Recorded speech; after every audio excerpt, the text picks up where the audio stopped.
The emergency alarms echoed through the massive orbital station called Harmony's Gate. Inside the Grand Council chamber, representatives from 47 different alien species gathered in desperate silence. The holographic display at the center of the room showed a terrifying picture. 17 star systems had fallen. Billions of lives lost. And the enemy was still coming. Ambassador Threlke stood before the assembly, his insectoid body trembling slightly. His compound eyes reflected the red warning lights that flashed across the tactical screens. As a member of the Vryak species, he had seen many conflicts in his long life. But nothing like this. Nothing so hopeless. Honored members of the council, Threlke began, his translator device converting his clicks and chirps into words everyone could understand. We must face the truth. We are losing this war. A wave of disturbed sounds filled the chamber. The crystalline lumens chimed in distress. The aquatic tide speakers gurgled anxiously in their water-filled chambers. Everyone knew it was true, but hearing it spoken aloud made it real. The enemy was called the Zeltharan Dominion. They were a brutal race of warriors who believed that only the strong deserved to survive. Their ships were massive things covered in bioarmor that could heal itself. Their weapons tore through shields like they were made of paper. For 3 months they had cut through the Kepler frontier like a hot blade through ice. Show them the numbers, said crystalline elder refraction of truth. Her body was made of living crystal that normally glowed with beautiful colors. Now those colors were dim and gray with worry. Threlke touched a control pad. New images appeared in the holographic display. 3 months ago, we had 412 ships defending the Kepler frontier. Today we have 89. The Zeltharan started with 300 ships. They still have 290. The silence that followed was heavy with despair. Every council member could do the math. At this rate, they would be completely destroyed within 2 weeks. Our weapons barely damage their ships, continued a tide speaker named Flow of Currents. Her voice bubbled through her translation unit. Their bioarmor regenerates faster than we can hurt it. Our shields collapse after only a few hits from their weapons. We are technologically outmatched. What about the evacuation? Asked another council member. 3 systems are being evacuated now, Threlke answered. But our ships are so few that we can barely protect the civilian transports. These Eltharan have started targeting refugee vessels. They show no mercy. An angry buzzing filled the chamber.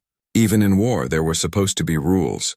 Attacking defenseless civilians was considered barbaric by every civilized race in the galaxy. But the Zeltharan did not care about civilization. They cared only about conquest. We need reinforcements, said Elder Refraction of Truth. But every nearby civilization is either too weak to help or too afraid to get involved.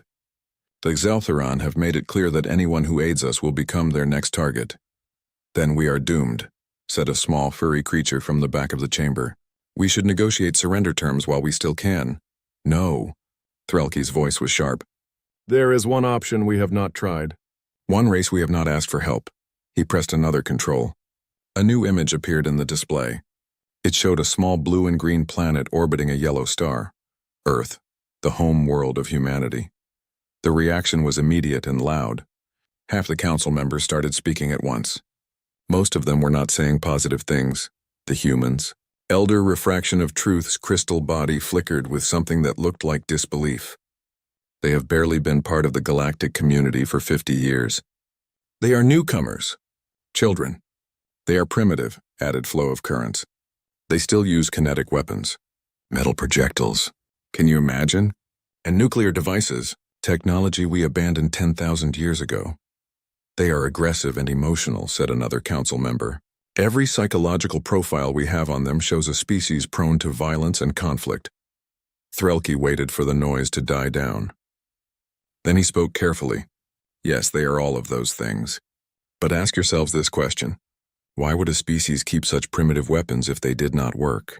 We evolved past kinetic weapons because we found better ways to fight. But what if the humans kept them? Because they are actually good at using them. That makes no sense, said Elder Refraction of Truth. Energy weapons are superior in every way. Are they? Threlke challenged. The Zeltharan have bioarmor that regenerates when hit by energy weapons. Our shields are designed to deflect energy beams. But what about solid matter traveling at incredible speeds? What about weapons that do not care about shields and armor because they simply smash through them? A thoughtful silence filled the chamber. Several council members started checking their data pads, running quick calculations. It is an interesting theory, admitted Flow of Currents. But the humans have never fought a real space battle.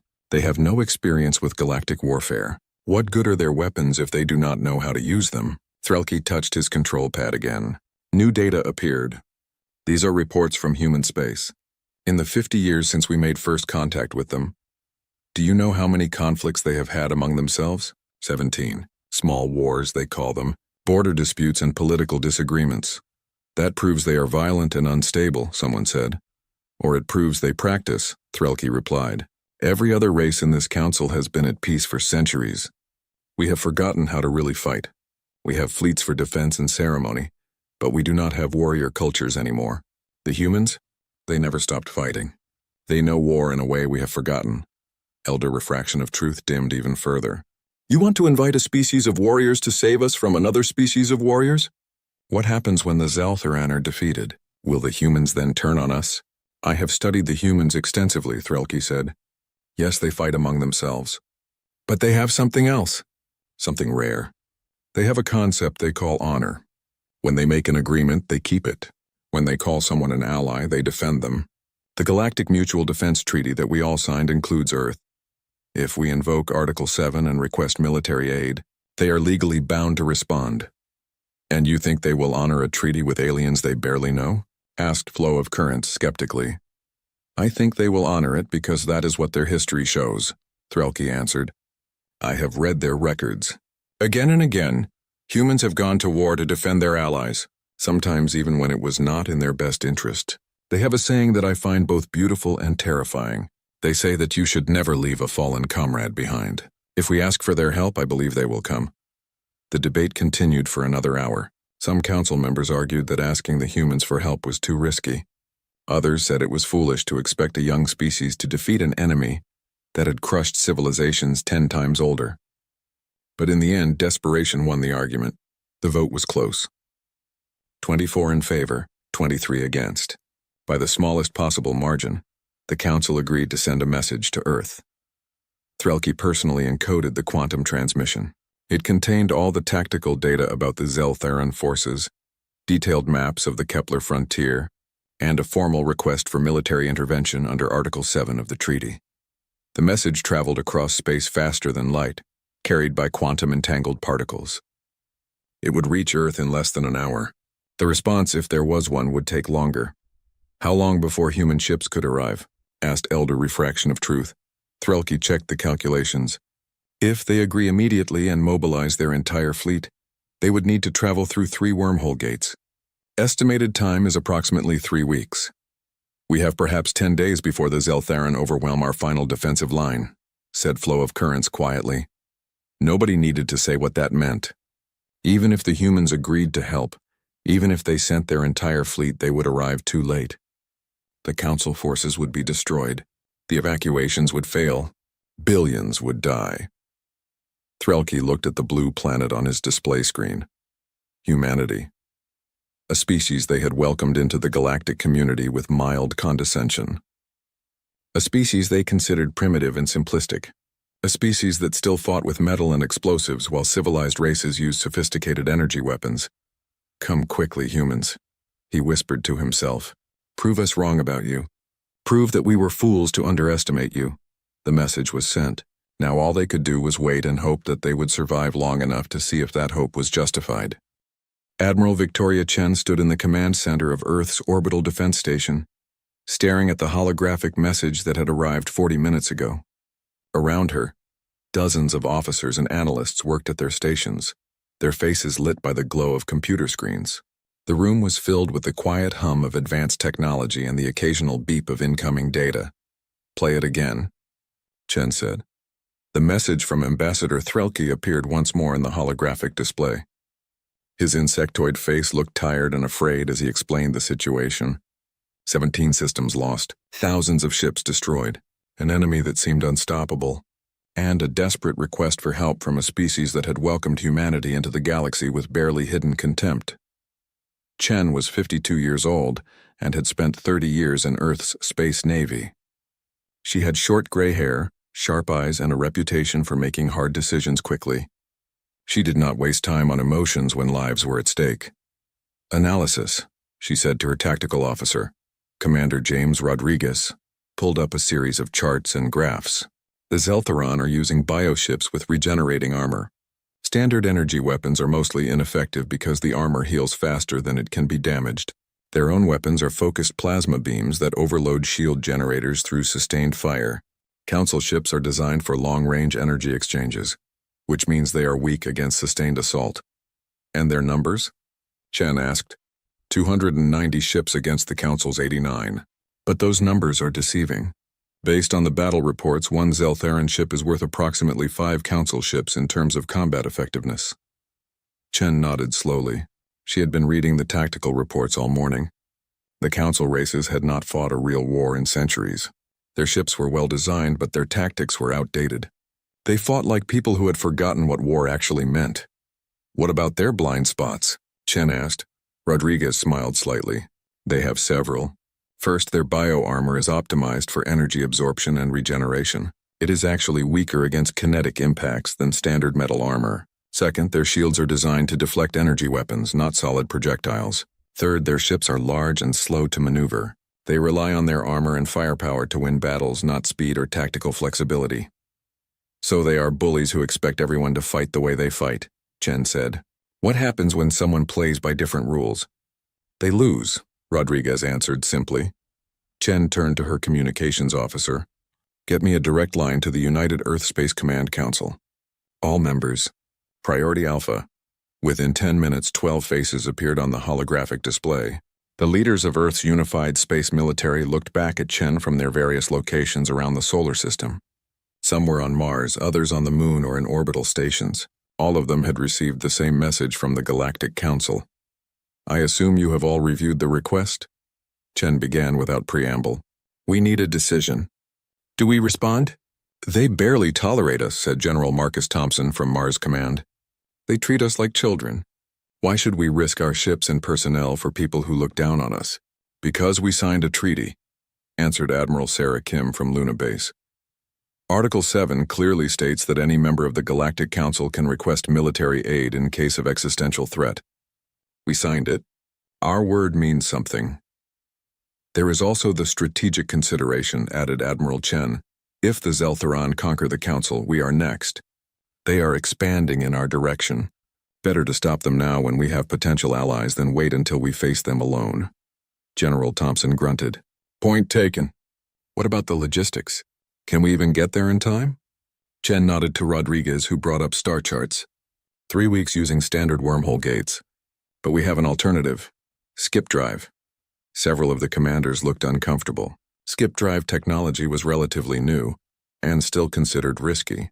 Instead of using stable wormhole gates, skip drives created tiny temporary wormholes that allowed ships to jump short distances. By chaining dozens of these jumps together, a ship could cross vast distances much faster than conventional faster-than-light travel. But each jump required precise calculations and used enormous amounts of energy. A single mistake could tear a ship apart or strand it in deep space. You are suggesting we use skip drive across multiple sectors? Asked Admiral Kim. The risk level is extremely high. The risk of letting the Council fall is higher, Chen replied. Besides, we have been practicing skip drive maneuvers for 2 years now. Our crews are trained. Our ships are ready. We can make the journey in 11 days instead of 3 weeks. 11 days, General Thompson repeated. That is still tight. The Council forces might be wiped out by then. Then we need to launch immediately, Chen said. I am requesting authorization to mobilize the 3rd, 7th, and 9th fleets. Full combat deployment. The vote was unanimous. Within 2 hours, orders were transmitted across human space. Every ship in the 3 fleets received the same message. Prepare for immediate deployment. Destination was the Kepler frontier. Mission was combat intervention. The mobilization was impressive. 847 ships began moving toward their rally points.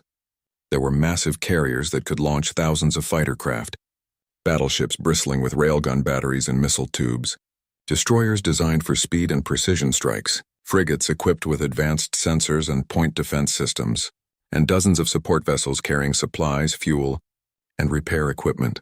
The flagship was the UES Indomitable, a Titan-class supercarrier that was 2 kilometers long and carried enough firepower to level a small moon. Admiral Chen transferred her command to the Indomitable 36 hours after receiving the Council's message. As she walked through the ship's corridors, she saw thousands of crew members preparing for battle. Engineers checked weapon systems. Pilots ran simulations. Marines loaded ammunition and checked their gear. Everyone knew what was at stake. On the bridge, Chen found her command staff already assembled. Rodriguez was reviewing tactical plans. The navigation officer was plotting skip drive coordinates. The communications officer was monitoring Council frequencies for updates. Status report, Chen ordered as she took her command chair. All ships have reached Rally Point Delta, Rodriguez answered. Fleet is assembled and ready to jump on your command. Skip drive coordinates have been calculated and uploaded to all vessels. We have a green light for departure. Chen looked at the holographic display showing all 847 ships arranged in formation. This was the largest military force humanity had ever assembled. More firepower than had been used in all of Earth's wars combined, and they were about to test it against an enemy that had crushed civilizations much older than humanity. How long since the Council sent their message? Chen asked. 48 hours, Admiral. Chen nodded. In that time, the Council had probably lost more ships, more lives. They were expecting human help in 3 weeks. Instead, they would get it in 11 days. She hoped that would be fast enough. All ships, Chen said into the fleet-wide channel. This is Admiral Chen. We have been asked to help defend the Galactic Council against an aggressive enemy. Some of you might be wondering why we are risking our lives for aliens who treat us like second-class citizens. The answer is simple. We gave our word. When we signed the Mutual Defense Treaty, we agreed to help our allies when they called. They have called. We will answer. She paused, letting her words sink in. But there is another reason. The enemy we are about to face is brutal and merciless. They attack civilians. They believe only the strong deserve to survive. If we let them win here, they will eventually come for us. Better to stop them now when we have allies than face them alone later. Chen looked around her bridge. Every officer was watching her with absolute focus. We are going to show the galaxy something today. We are going to show them what happens when you underestimate humanity.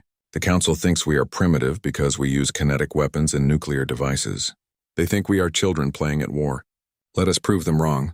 Let us show them that sometimes the old ways work better than the new ways. Let us remind the galaxy that humanity earned its place among the stars through strength, courage, and an unwillingness to surrender. She took a deep breath.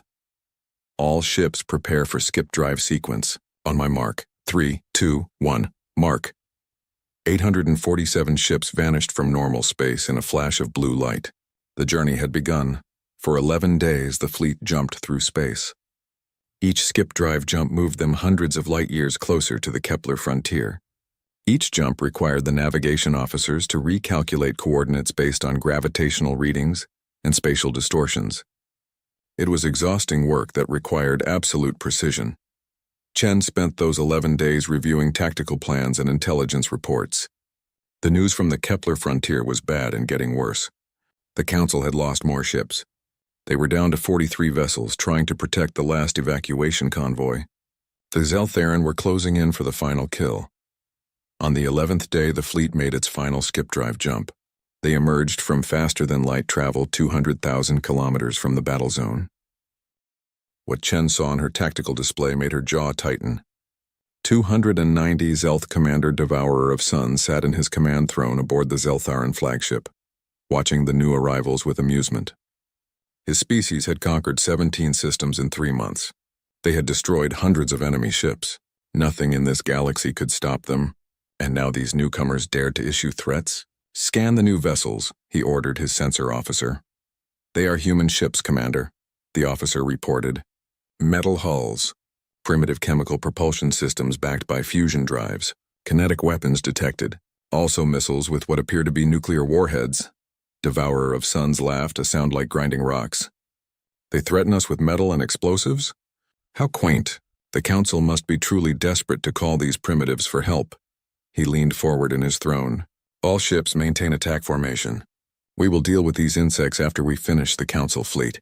His weapons officer looked uncertain. Commander, they have 847 ships. Should we not take them seriously? Numbers mean nothing when your weapons are obsolete, Devourer of Suns replied. Our bioarmor will regenerate faster than their primitive weapons can damage it. This will be over quickly. On the bridge of the UES Indomitable, Admiral Chen watched the countdown timer reach 0. The Zeltharan had not responded to her warning. They were still advancing on the Council ships. That was all the answer she needed. Fire, she said quietly. 200 human battleships opened fire simultaneously. The railgun batteries that lined their hulls began accelerating tungsten carbide projectiles down electromagnetic rails. In less than a second, each projectile was traveling at 3% of light speed, 72,000 kilometers per second, fast enough to cross the distance to the Zeltharan fleet in under 3 seconds. The projectiles were not very large. Each one was only about the size of a human fist. But when something that small hits something else at 3% of light speed, size stops mattering. The kinetic energy released is equivalent to a small nuclear weapon. 47 Zeltharan ships simply ceased to exist. One moment they were there. The next moment they were clouds of superheated gas and metal fragments. The bioarmor that had shrugged off energy weapons for months meant nothing against solid matter traveling at relativistic speeds. Physics did not care about regeneration. Physics did not care about shields. Mass times velocity equals force, and the force was overwhelming. Status, Chen ordered, her voice calm. 47 confirmed kills, Rodriguez reported. Enemy formation is disrupted. They are attempting evasive maneuvers. Chen nodded. Launch missiles. Pattern Delta 7. Across the human fleet, missile tubes opened. 300 missiles streaked out into space, their fusion drives pushing them to incredible speeds. But these were not simple explosive missiles. They were nuclear-pumped Lance warheads, a technology that the Council had abandoned as too primitive centuries ago. Each missile contained a small nuclear device, surrounded by metal rods.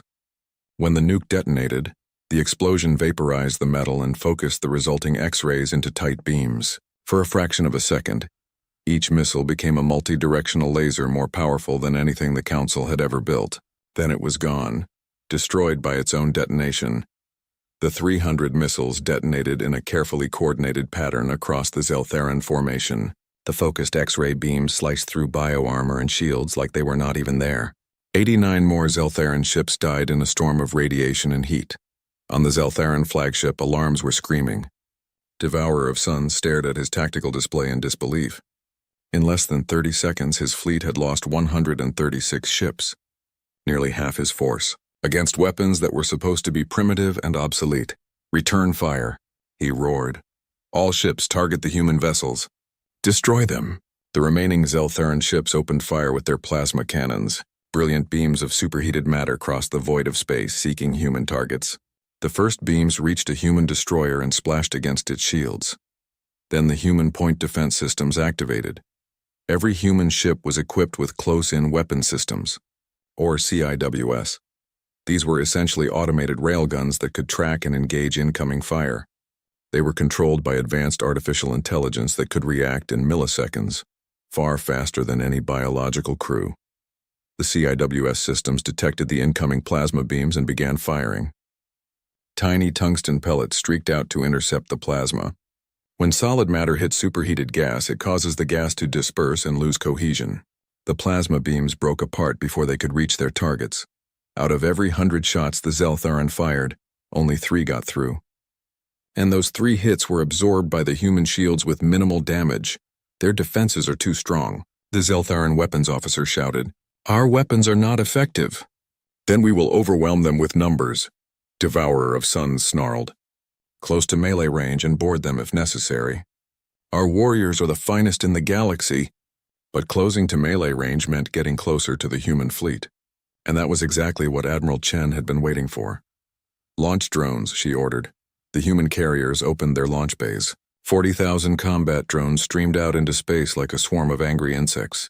Each drone was only about 3 meters long, much smaller than a manned fighter. But they were fast, maneuverable, and completely expendable.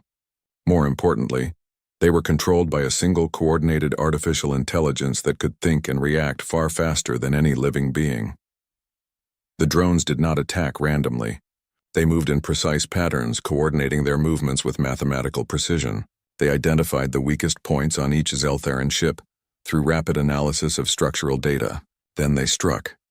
Each drone was equipped with shaped charge penetrators, small explosive devices designed to punch through armor. Individually, they were not very dangerous, but 40,000 of them attacking in perfect coordination was another matter entirely. The drones swarmed through the Zeltharan formation like piranhas through a school of fish. They targeted engines, weapon systems, shield generators, and command bridges. Hundreds of small explosions rippled across every Zeltharan ship. The bioarmor could regenerate, but not fast enough to heal hundreds of wounds simultaneously. Zeltharan ships began losing power. Engines failed. Weapons went offline. Life support systems collapsed. The ships were not destroyed outright, but they were systematically crippled. Aboard the flagship, Devourer of Suns watched his fleet fall apart. Of the 290 ships he had commanded just minutes ago, only 23 were still operational. 23 out of 290, and the humans had barely taken any damage at all. "Retreat," he ordered. "All ships emergency withdrawal. Get us out of here." But when his navigation officer tried to engage the faster-than-light drive, alarms blared. Sensors showed human destroyers appearing all around them. The humans were using their skip drive technology to perform micro-jumps, short faster-than-light hops that let them appear exactly where they wanted to be. They had cut off every escape route. "We are surrounded, Commander," the navigation officer reported, his voice shaking. Devourer of Suns realized with cold certainty that he had lost. Completely. Totally. His supposedly invincible fleet had been destroyed in less than a minute by a species he had dismissed as primitive. He reached for the communications console to signal surrender, only to discover that the human drones had destroyed his communications array 3 seconds earlier. On the Indomitable, Chen watched the tactical display. The Zeltharan ships had stopped moving. Some were drifting. Others were trying desperately to repair critical systems. A few were launching escape pods.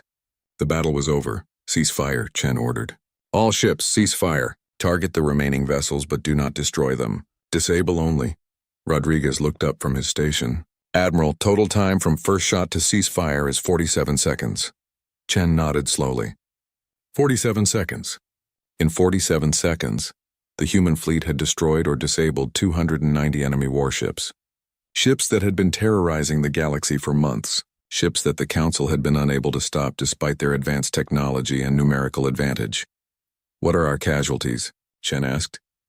2 frigates report minor hull damage from plasma impacts that got through the point defense grid. No casualties. "No ships lost." Chen allowed herself a small smile. 0 human deaths, 0 ships lost, against an enemy that had destroyed thousands of Council vessels. The galaxy was about to learn an important lesson about underestimating humanity. "Open a channel to the Council fleet," Chen ordered. Ambassador Threlke's face appeared on the screen. His compound eyes were wide with shock. Behind him, Chen could see other Council members staring at their own displays with expressions of disbelief. "Admiral Chen," Threlke said slowly, as if speaking from a dream, Did we just witness?" "The battle is over, Ambassador," Chen said calmly. "The Zeltharan fleet has been neutralized. Your evacuation convoy is safe. We are deploying rescue ships to collect Zeltharan survivors from disabled vessels." "Survivors?" Threlke repeated. "You are taking survivors? You are not destroying them?" "We are not here to commit, Janik." 3 hours after the battle ended, Ambassador Threlke stood in the conference room aboard the UES Indomitable, trying not to show how nervous he was. Around him, representatives from 12 different Council species waited in similar states of shock and confusion. They had all watched the battle. They had all seen what the humans could do. And now they were inside a human warship, surrounded by the very weapons that had destroyed an entire fleet in less than a minute. The conference room was not what Threlke had expected. Council ships usually decorated their meeting spaces with art, with sculptures and paintings that represented their cultural achievements. The human room was plain. Gray walls, simple chairs and tables, everything designed for function rather than beauty. It was the room of a species that did not waste time on appearances. Admiral Chen entered the room with several of her officers. She was still wearing her uniform, and Threlke noticed that none of the humans had changed clothes or rested since the battle. They moved with the efficient alertness of people who were used to working under pressure. "Thank you for coming," Chen said, taking a seat at the head of the table. "I know you have questions. I will try to answer them. Elder Refraction of Truth spoke first, her crystal body pulsing with confused colors. Admiral Chen, we are grateful for your intervention. You saved us from certain destruction, but we need to understand what we just witnessed. How did you defeat the Zeltheran so easily? They have been unstoppable for months. We threw everything we had at them and barely slowed them down. You destroyed them in 47 seconds. Chen nodded and gestured to Commander Rodriguez, who activated a holographic display. Battle data began scrolling through the air. The Zeltheran were not unstoppable, Chen said. They were simply fighting enemies who used the same tactics and weapons they expected. You were fighting the way you have always fought. Energy weapons against energy shields. Long-range exchanges where firepower and armor determined the winner. The Zeltheran evolved to counter that exact style of warfare. But you did not fight that way, said Tidespeaker Flow of Currents, her voice bubbling with curiosity. No, we did not, Chen agreed. We looked at your tactical reports and identified the blind spots in their defense. Their bio-armor is optimized to regenerate from energy weapon damage, but kinetic impacts are different. When you hit something with a solid object traveling at 3% of light speed, regeneration does not matter. The kinetic energy is simply too high. The armor does not get damaged. It gets vaporized along with everything behind it. Rodriguez brought up more data. Similarly, their shields were designed to deflect energy beams by creating electromagnetic fields. But shields do not stop physical objects very well, especially when those objects are moving fast enough. We used weapons that your civilizations abandoned thousands of years ago because we recognized that sometimes old solutions work better than new ones. Threlke clicked his mandibles thoughtfully. You said you studied our tactical reports, but you developed these weapons long before we asked for help. Why would you create such devastating weapons if you did not expect to use them? Chen's expression became somber. Because we have experience with war, real war. Not the border skirmishes or honor duels that most council species engage in. We have spent the last 5,000 years perfecting the art of killing each other. The room fell silent. Several council members looked uncomfortable. You fought yourselves? Elder Refraction of Truth asked quietly. Your own species? Constantly, Chen replied. We have had thousands of wars between different human nations and tribes. 2 of them were global conflicts that killed millions of people. We developed nuclear weapons and used them on each other. We created chemical and biological weapons. We built machines specifically designed to deliver death as efficiently as possible, and we learned from every conflict. We learned what works and what does not work. We learned how to win wars. Flow of Currents trembled in her water-filled chamber. That is horrifying. How did your species survive? Barely, Chen admitted. We came very close to destroying ourselves several times. But we learned. Eventually, we stopped fighting each other and unified. But we did not forget the lessons we learned. We did not forget how to fight, because we knew that someday we might need those skills again. Rodriguez pulled up historical files. Images appeared in the holographic display. Battles from Earth's history. Trenches from World War I. Naval engagements from World War II. Tank battles and aerial dogfights. Nuclear explosions. The council representatives stared at the images with growing horror. These are from your history? Asked a small furry creature named Whisper of Wind. You did this to yourselves? Yes, Chen said simply. At the Battle of Stalingrad, over 2 million people died. At Hiroshima and Nagasaki, we used nuclear weapons on our own cities. During the Blitz, we carpet-bombed civilian population centers. We have done terrible things to each other, things that shame us. But those experiences taught us how war really works. Not theory, not simulations. Real war where people die and cities burn. And you brought that knowledge here, Threlke said softly, to the Kepler frontier. We brought it because it was needed, Chen replied. The Zeltheran are warriors, but they are warriors who have only fought against civilized opponents who follow predictable patterns. They had never faced someone who understood industrial-scale warfare, someone who had practiced it for millennia. Elder Refraction of Truth's crystal body had gone completely gray. Admiral Chen, I must ask you a difficult question. You have just demonstrated that you could destroy the entire council fleet as easily as you destroyed the Zeltheran. What is to stop you from conquering us? The room tensed. Every council member was thinking the same thing. The humans had the power to take whatever they wanted. They had weapons that could shred through council defenses like paper. They had tactics and experience that no one else in the galaxy could match. Chen leaned back in her chair and looked at Elder Refraction of Truth directly. Our word, she said. We signed a treaty. We agreed to defend council members who requested aid. That is why we are here. Not to conquer. Not to dominate, to help. Because that is what allies do. But you could, Flow of Currents pressed. You have the power. Power is not the same as right, Chen replied. Yes, we could try to conquer the council. And maybe we would succeed. But then we would spend the next 100 years fighting rebellions and insurgencies. We would have to occupy hundreds of worlds and suppress billions of people. We would become the very thing we came here to fight. We would become the Zeltharan. She stood up and walked to the holographic display, gesturing at the battle data. My people learned something important during our wars. We learned that winning a battle is not the same as winning a war, and winning a war is not the same as winning the peace. You can conquer people with weapons, but you cannot rule them with weapons alone. Eventually they will rebel. Eventually you will lose. The only sustainable way to build a civilization is through cooperation, not domination. Rodriguez added, We have a saying on Earth. Those who do not learn from history are doomed to repeat it. We learned from our mistakes. We learned that empires built on conquest always fall. We learned that the only lasting peace is one built on mutual respect and shared interests. Then why did you keep your weapons? Asked Whisper of Wind. If you learned that conquest is wrong, why maintain such a powerful military? Chen smiled slightly.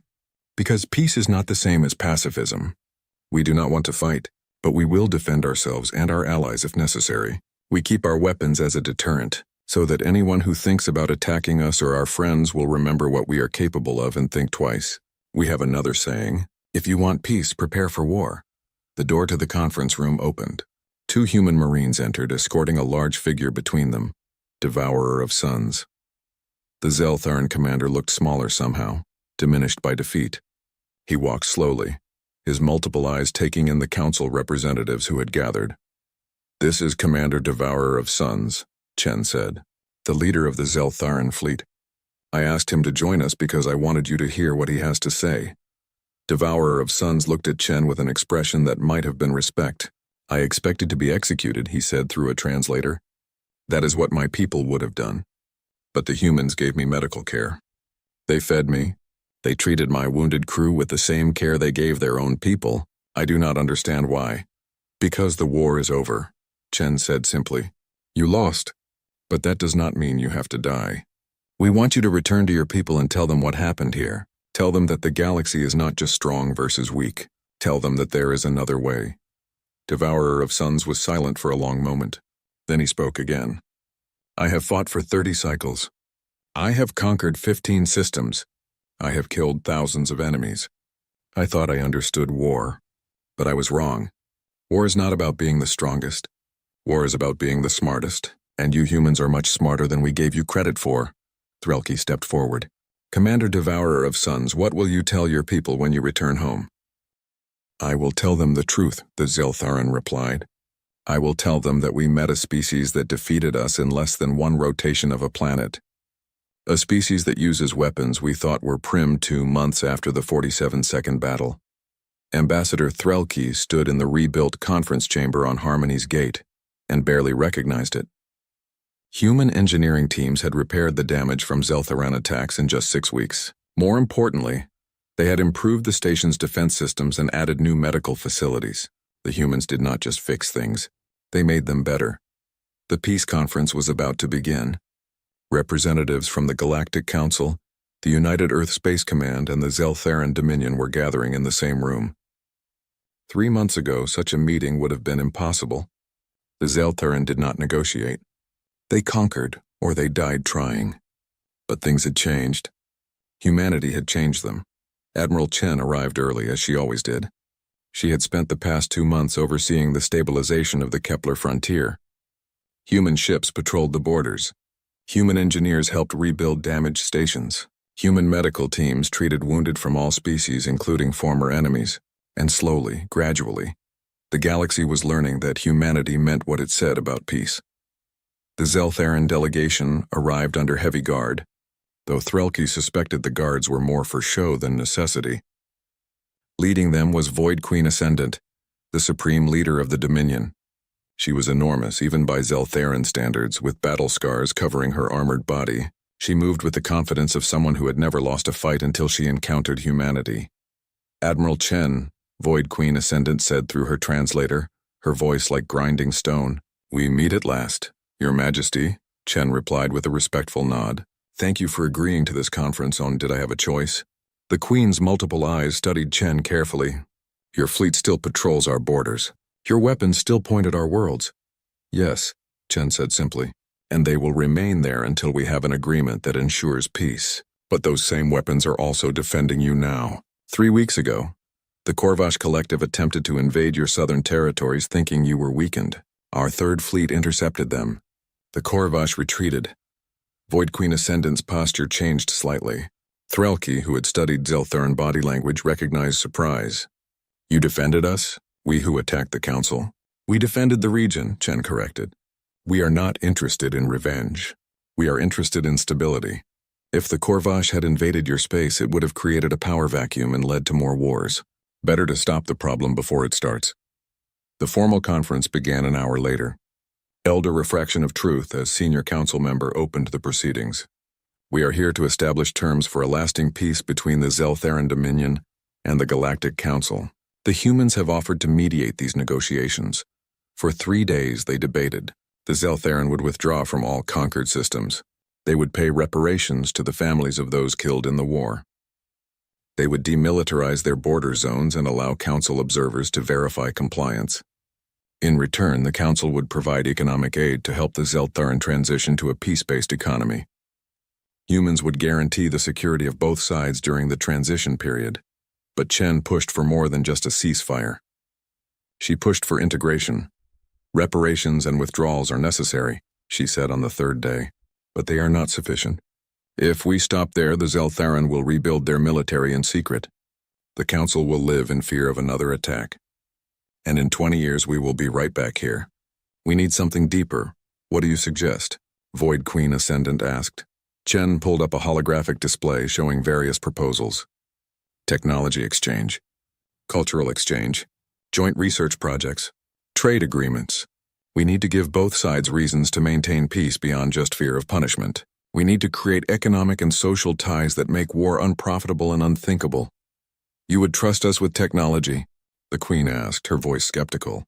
"After we tried to conquer the Council?" "I would trust you with carefully selected technology under human supervision," Chen replied. "Medical technology, agricultural techniques, things that improve lives rather than take them. And in return, you share your knowledge of bioengineering and advanced materials. Everyone benefits." Threlke watched the negotiations with growing admiration. Chen was not just ending a war. She was building a framework for lasting peace. She was using the same strategic thinking that had won the battle to win the peace. On the 5th day, Void Queen Ascendant asked the question that everyone had been thinking. "Admiral Chen, why do you care so much about our peace? Your fleet could leave tomorrow. You could return to Earth and forget about us. Why do you stay? Why do you push so hard for reconciliation?" Chen was quiet for a moment. Then she spoke in a voice that carried the weight of history. "Because I have seen what happens when you do not build proper peace. On Earth, we fought a terrible war called World War I. When it ended, the victors imposed harsh terms on the losers. They demanded huge reparations. They humiliated the defeated nations. And 20 years later, we had World War II, which was even worse. 50 million people died because we did not build a real peace after the First War." She looked directly at the Queen. "I do not want to see that happen here. I do not want to leave the Kepler frontier only to come back in 20 years and fight this war again. Better to spend time now building something that lasts. Better to turn enemies into partners than to create resentful nations that will seek revenge." "You truly believe we can become partners?" Void Queen Ascendant asked. "After everything we have done?" "I believe people can change," Chen replied. "I believe that given the right incentives and opportunities, anyone can choose a better path. But you have to want to change. You have to be willing to try." The Queen was silent for a long time. Then she spoke in a voice that seemed to carry genuine curiosity rather than challenge. "On your world, you fought wars for thousands of years. You killed millions of your own people, but now you are unified. How did you achieve this?" Chen smiled slightly. "Slowly. Painfully. We made a lot of mistakes. We tried conquest and it failed. We tried isolation and it failed. Eventually, we learned that the only way forward was cooperation. We created international organizations. We signed treaties.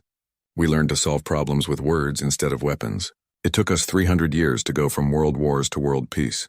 But we got there. 300 years, the Queen repeated. That is a long time. Peace always takes longer than war, Chen said. War is easy. You just destroy things. Peace is hard. You have to build things. You have to compromise. You have to trust people who used to be enemies. But the results last longer. On the 7th day, they reached an agreement. The Zeltharan would withdraw from conquered territories over a period of 6 months. They would pay reparations over 10 years. They would allow council observers at their military facilities. In return, the council would provide economic assistance and technology transfers. Human forces would remain in the region for 5 years to ensure compliance and provide security. But more importantly, they established the Kepler Cooperation Initiative, a joint council of humans, council species, and Zeltharan who would work together on projects for mutual benefit, scientific research, medical advances, environmental restoration. The goal was to create so many connections between former enemies that war would become unthinkable. After the treaty was signed, Elder Refraction of Truth approached Chen privately. Admiral, I must confess something. When Ambassador Threlke first suggested asking humanity for help, I voted against it. I thought you were too primitive, too aggressive, too dangerous. I was wrong. You were not entirely wrong, Chen replied. We are dangerous. We are aggressive when we need to be. But we have learned to channel those traits toward constructive purposes. We use our aggression to fight problems, not people. We use our warrior instincts to protect the weak rather than exploit them. The galaxy will never be the same, Elder Refraction of Truth said softly. You have changed everything. Changed how we think about war. Changed how we think about peace. Changed how we think about ourselves. Good, Chen said. Sometimes change is necessary. The galaxy was stagnant before we arrived. Everyone was comfortable with their old ways of doing things. But comfort leads to weakness. Weakness leads to defeat. You needed someone to shake things up, to remind you that there are other ways of doing things. 3 years after the peace treaty was signed, Ambassador Threlke visited Earth for the first time. He stood in the United Nations building in New York, looking at the flags of all the human nations that had once fought each other and were now united. It reminded him of what the galaxy was becoming. He met Admiral Chen, who had retired from active military service and now taught at a military academy. She looked older but no less sharp. Ambassador, Chen greeted him warmly. What brings you to Earth? Curiosity, Threlke admitted. I wanted to see the world that produced such remarkable people. I wanted to understand how you became who you are. Chen led him on a tour. They visited museums that showed Earth's history, both the beautiful and the ugly. They